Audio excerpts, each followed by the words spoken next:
મહાપ્રભુજી પધાર્યા, પૂર્ણમલ ક્ષત્રિય પધાર્યા, હીરામણી મિસ્ત્રી આવ્યા. હીરામણીને ભગવાને મહાપ્રભુજીએ કંઠીની દીક્ષા આપી. 3 વાર અષ્ટાક્ષર મંત્ર બોલાવીને કંઠી આપી. આ તો આગળ આવીને સ્ટેજ પર ના પહી જાય બધા. પછી મારે એવું ના કરવું કે અહીંયા બધા આજુબાજુ બેઠા હોય. મહાપ્રભુજીએ પૂર્ણમલને આજ્ઞા કરી અને હીરામણીને આજ્ઞા કરી. હીરામણીને કીધું જા જઈને નકશો બનાવીને લાવ. હીરામણી મિસ્ત્રી નકશો બનાવવા ગયો. નકશો બનાવીને પાછો લાવ્યો.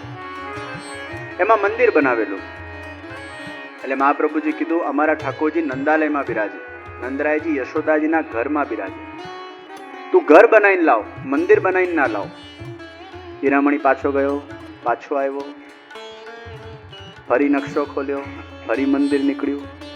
હીરામણી તને ખબર નથી પડતી કે મંદિર નહીં, ઘર હવેલી બનાવવાની છે. મહારાજ આપ કોઈની આ સોગંદ ખાઉં, આપે આપેલી કંઠીના સોગંદ ખાઉં, મેં આમાં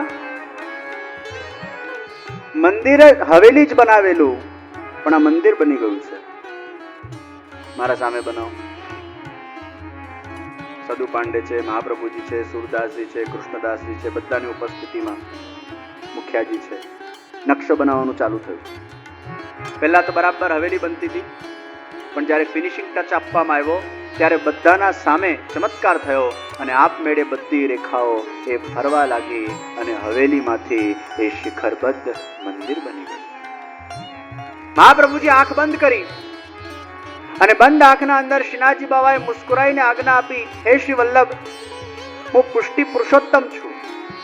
હું હવેલીમાં બિરાજમાન થઉં કે મંદિરમાં બિરાજમાન થઉં, સવિશેષ રૂપે મારું પ્રાગટ્ય એ સમસ્ત માનવના કલ્યાણ માટે થયું છે. હું કેવલ વૈષ્ણવોનો નથી, અરે હું તો કોઈ પણ જાતનો હોય, કોઈ પણ નાતનો હોય, કોઈ પણ કાસ્ટનો હોય, અરે ત્યાં સુધી કોઈ પણ ધર્મનો હોય, એ બધા જ મારી ભક્તિ કરી શકે છે. એ કોઈ પણ ધર્મમાં મારો દૈવી જીવ પડેલો હશે, એ દૈવી જીવ મારાથી આકર્ષિત બનવાનો છે.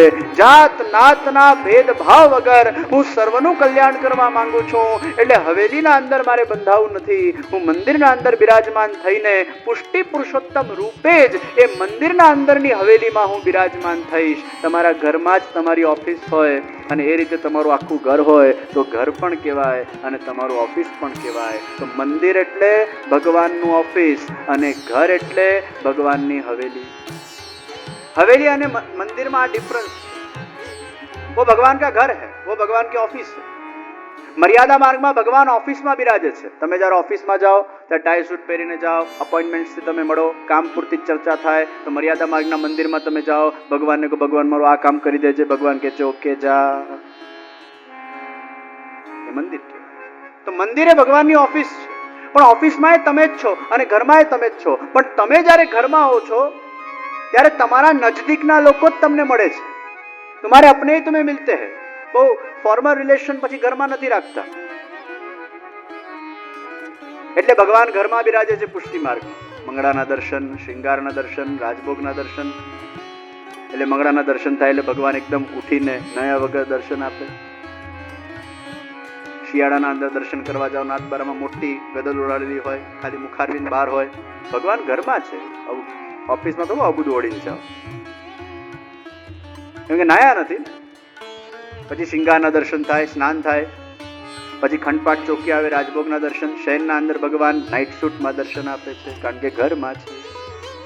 તો આ રીતે આખી ભગવાનની જે દિનચર્યા વ્રજની હતી એ હવેલીના અંદર સુશોભિત થઈ.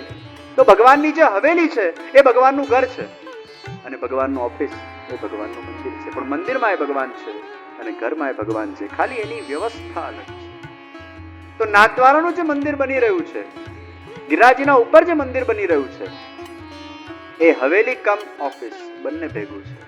ये घर भी है और ये ऑफिस भी है.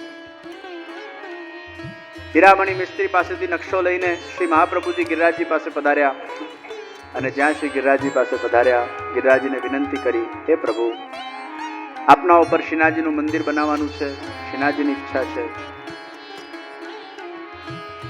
આપના ઉપર ઘણું બધું માલ सामान चढ़से, कारीगरों चढ़से, आपने श्रम पड़से.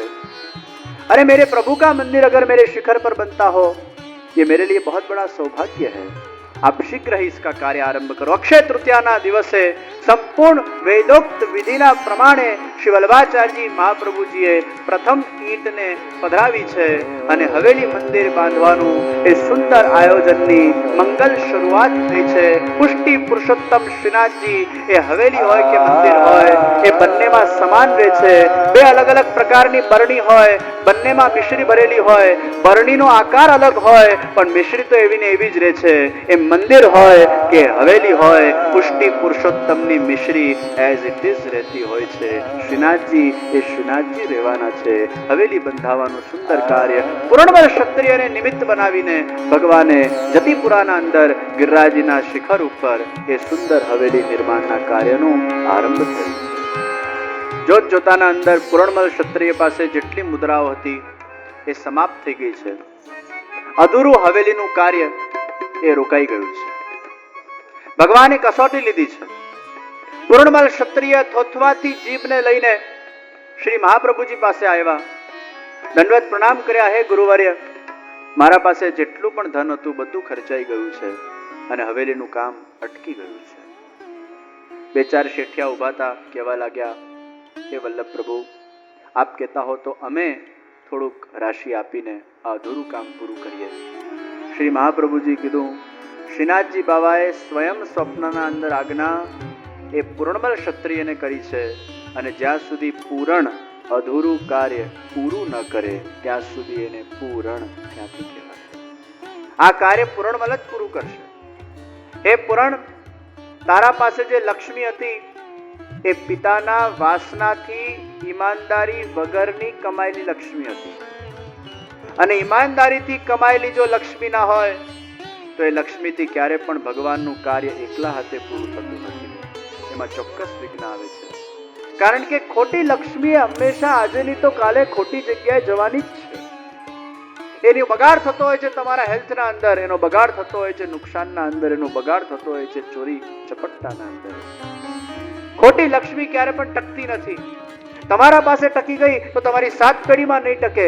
7 પેઢીના અંદર કોઈકને ને કોઈકને કંગાલ બનાવશે। કોઈક ને કોઈ રીતે ખોટી લક્ષ્મીનો ખોટી જગ્યાએ ઉપયોગ જ થતો હોય છે। પરંતુ એ ખોટી લક્ષ્મી દ્વારા જો ભગવાનનું કાર્ય કર્યું હોય તો એ પૂરું થતું નથી, અધૂરું રહી જાય છે। પૂર્ણબળ ક્ષત્રિય પાસે લક્ષ્મી એના પિતાની વાસનાની કમાયેલી લક્ષ્મી હતી, કામ પૂરું નથી થયું।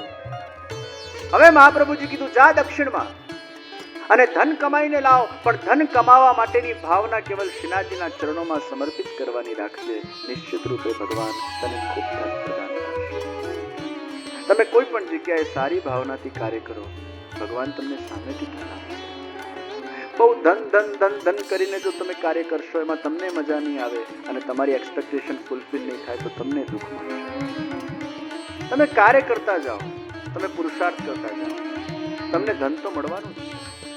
કોઈ ડોક્ટર સર્જરી કરતું હોય અને સર્જરી વખતે ધનના વિચાર કર્યા કરે તો મને આ સર્જરીથી આટલા પૈસા મળશે, એ સર્જરીની નકામી કહેવાય।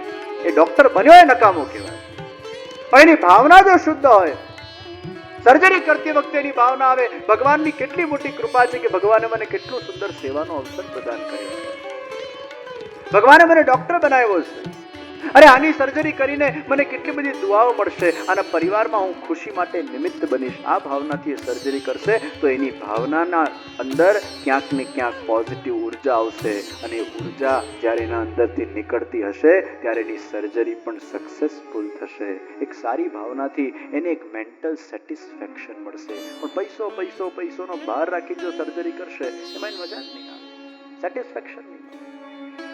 કોઈ પણ ભાવ કરો, કર્મ કરો, सारी भावना थी करो, धन तुम्हारा पाछड़ पाछड़ आवशे। एक बहुत सरस जना एक बहुत सरस बात करेली, तुम जो चाहते हो अगर उसको छोड़ दो तो जो तुम चाहते हो उसको तुम प्राप्त कर